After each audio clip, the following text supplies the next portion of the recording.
Welcome to the Swimming from Home talk show. I'm here with Braden Holloway.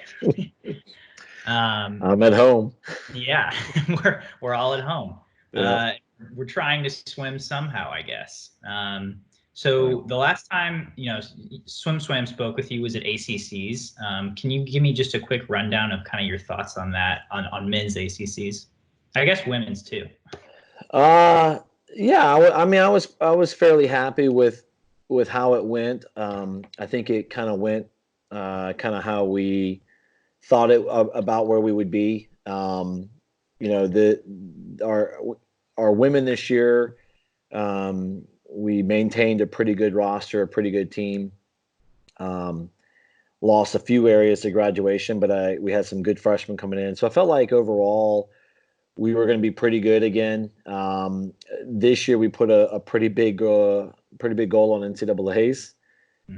So this was kind of the first year where we had a pretty big group of girls that we didn't fully rest, and we didn't shave them. Not that that's a huge thing for a female, but we did put a lot into the next step, because our goal at NCAA's was be top 4 and get a trophy.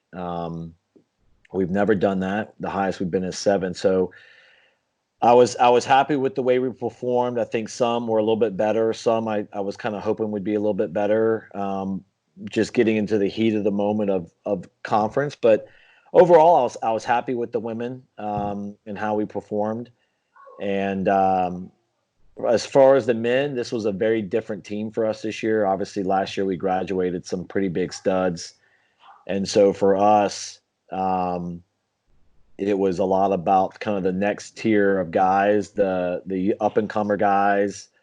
So even some of the upperclassmen who did make the team before, and had a chance to be on the team. And then so we were pretty full go for conference except for a few guys, which is we haven't done that in the past few years. And we knew if we had a chance to win, we were going to have a small pocket of guys that could win or be top 3 and get on the podium. But we knew a lot of our points were probably not going to be on the podium. But diving was huge for us this year on the men's side. It was the most points they've scored. We tried to look back, and Yaya, our diving coach, said it was the year 2000. So 20 years. Oh, wow. So it was pretty big. And I think that kind of gave our guys some good motivation, knowing that it was going to be a close meet with a lot of good teams. And, it was kind of cool to go into the meet thinking like, oh my, like Notre Dame is stacked in these events. Louisville's is pretty across the board steady. Obviously Virginia and Florida State have pretty big areas. So it was a little bit more exciting going into the meet. I think, I was more nervous going into it. Yeah. But, So you guys ended up winning conference. I'm sure that was a high for you. And then can you take me through kind of that next week? And, it's like really still we're in kind of a phase where every day is changing. Yeah. Right after conference, it was, the women went right back to work. The men went right back to work. And that's when things started to kind of build. Mm-hmm. At first it was all about Italy. A lot of our concern was with people that we know over in Europe. I mean, we had a young man redshirt this year over in Italy, and he was starting to get on lockdown. So we're trying to communicate a lot with Gio and kind of figuring out what his world is like. And then, things started coming over this way, and our team did a good job of just kind of staying with the plan, going business as usual. They didn't really talk about it a whole lot. And we didn't really talk about it a whole lot except for keeping them updated with certain updates that they needed to know. But the whole, things happening in Europe, canceling things. We tried not to address it a whole lot because I didn't want them to kind of start putting doubt in their heads. And next thing you know, they're coming into practice and their mindset's different. I didn't want them to kind of take a back seat academically. And so we tried to kind of avoid things a little bit for the first part, and then until to a point where you had to talk about it, Mm-hmm. Yeah. And so what is your, what did your yesterday look like, for instance? I Yeah. talked to Coleman yesterday morning, and it's like he's back home in York. I think campus shutdown Yeah. is shutting down or shut down already. We're we're shut down. Yeah. Yeah, our administrators have been in great. I have the hats off to them. They've been on it, on it, on it, and Mhm. so hold on a second. Hey, Bubba. Hey, Holden, go outside, dude. It's pretty outside. Go outside and jump on a trampoline. That's my little one. He has no concept at all when I'm on the phone that, I think it means he gets louder. Um, our administration was following protocol set out by our university. Our university was shutting down, Mhm. and it got to a point where we knew everything was going to be closed, and they started communicating with us, get the kids home, because we're going to be shut down for a long time, more than likely. And if they start putting on travel bans and certain restrictions with travel, these parents are going to want these kids at home. And I told the team, like, we can't coach you here. The ACC came up with some restrictions, and so we couldn't even coach the college team here. Right. We couldn't even coach the pros in our own facility. So I was telling the kids, whether you go home or you're here, we can give you some workouts to do, but we can't coach you. So if we're gonna get to a pretty tough situation, you're gonna need to be at home with family, so you don't get stuck here. So we encourage them to get home, find places to train, get back with their club teams. And I kind of told a lot of them early, like, what a great opportunity for you to go back and be with your club team for a little bit. I'm sure they would love it. And then obviously when they got home, we were hearing that everything shut down up there and wherever they are. So my yesterday, let's see, I woke up at 8. I was almost like I was sleeping until noon. Right. Um, I've tried to make the most of it. We're still doing some work from home. There's still a couple places, give or take, that have small swimming opportunities here that we're trying to let the people know that are still here, because we have obviously a lot of local kids here. Mhm. But it's very far and few between. We've been trying to, work on things that we can control from administrative side. But obviously as a staff, we're trying to communicate and figure out, okay, let's address these few things. But I told the staff, like, honestly, work from home. If you don't need to go in, don't go in. There's no need to. And I think from a far side of it, on the other side of it, obviously it's disappointing with everything going on, but it's allowed me to have a little bit extra time with my kids and my wife. I was going to be gone a week for women's NCAAs, a week for men's NCAAs, and then I was going to go directly to Toronto with a few kids for a week. I was going to be gone for 3 weeks, and Okay. so now I'm here. So I'm Yeah. trying to look at it as, okay, that's the flip side of it, is I get a little bit more time with my kids, and they're obviously not in school, so we're trying to be pretty active but Yeah. safe at the same time. Right. Yeah. I mean, a lot of the athletes I've talked to so far have kind of been like, when I've asked about, have you processed NCAA's getting canceled? A lot of them have kind of said, like, it's a big hit, but it's kind of there's bigger stuff going on. But I'll ask you the same question: have you had time to have you processed, or what has your process been like? I would say there was so much going on for me, from updates with our athletic director and my supervisor, Michelle Lee. There was so much going on that we needed to do, and it was changing hourly, Mm-hmm. as far as, we're sending this message. Okay, now we're going to send this message out. Okay, now we need to switch gears because something's changed. We're sending this message out. Mm-hmm. I don't know. I mean, obviously, last Thursday was, as I'm probably speaking on behalf of most coaches in college, it was the worst day of my career. Mm-hmm. To take the spirit from, to see the emotion that these kids conveyed, it was really hard for me, and our whole staff. I mean, I lost it at some point, because I know how hard they've worked. And whether it's a senior or whether it's someone who made it for the first time, made I mean, it was the hardest day. So that initial night, it was like getting hit by a Mack truck. You're just devastated and you're sad. But luckily we had I had so many alumni reach out to me and call me, and that helped. And then everything came, and I was like, I didn't really have to process it as much because I'm constantly trying to get, where are you right now? What are your travel plans? What do you need from campus that we need to mail back to you academically? Because everything was moving online. Yeah. And then once that kind of calmed down, it didn't probably hit me again till yesterday, when we knew the women's 800 free relay was going to go.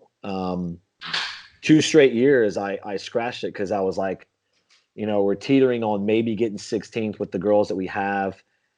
I don't want to do it and get 17th. Like, that's every coach's nightmare. But this year, I think it was gonna be a great relay for us, and we were gonna be ready to go. And so once I knew, like, this is when we'd be heading to the pool, we'd be warming up, then it kind of hit me again.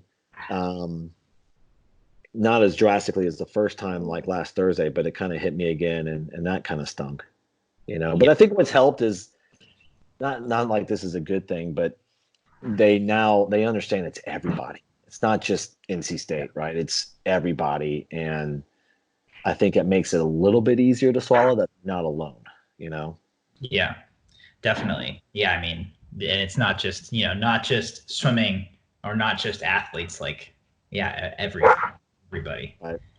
I think some people still had, like you mentioned, you talked to Coleman, and yeah, I'll be honest. Coleman's goal was to try and break the record in the 100 back, and be the first person to go 43 in the 100 fly and the 100 back. Right. He had big goals, and he was on track. I mean, his ACCs was phenomenal, but at least I kind of talked with him. At least he had some awesome moments at conference to end on. Like his 200 back, it kind of surprised him, and he ended up breaking our school record that was held by Hennessy Stewart. He had that moment. I mean, I told Coleman, there's sports that didn't even get a chance. Yeah. There is no moments for them at all, and they're likely never going to get that back. And so trying to kind of let him see the bigger picture. Plus, I think overall they understand now that things are being locked down, the restaurants and places to go. I think they're kind of okay. Yeah, this is much bigger than what it first appeared to be. Yeah, definitely. Yeah. So speaking of, shutdowns, I'm here in Austin, Texas, and, things like everything's shut down indefinite. Well, till May 1st, it's like, absolutely. What is the vibe like in Raleigh right now, just as a city? It's starting to get pretty quiet. They came out with some restrictions yesterday with restaurants being curbside pickup only. Yeah. Obviously downtown social events, places like that are all shut down.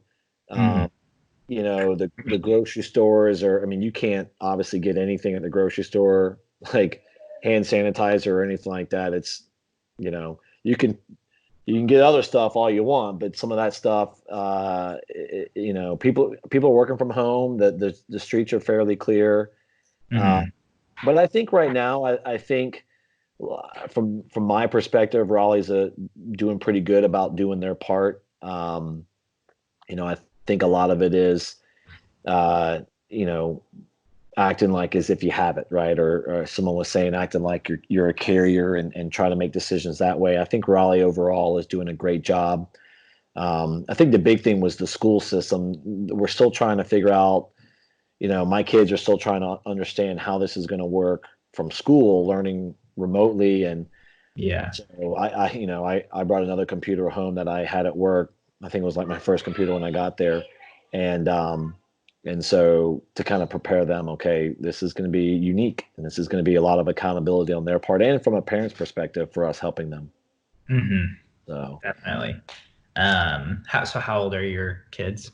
So I have a 14-year-old, a 12-year-old, a 9-year-old, and a 5-year-old.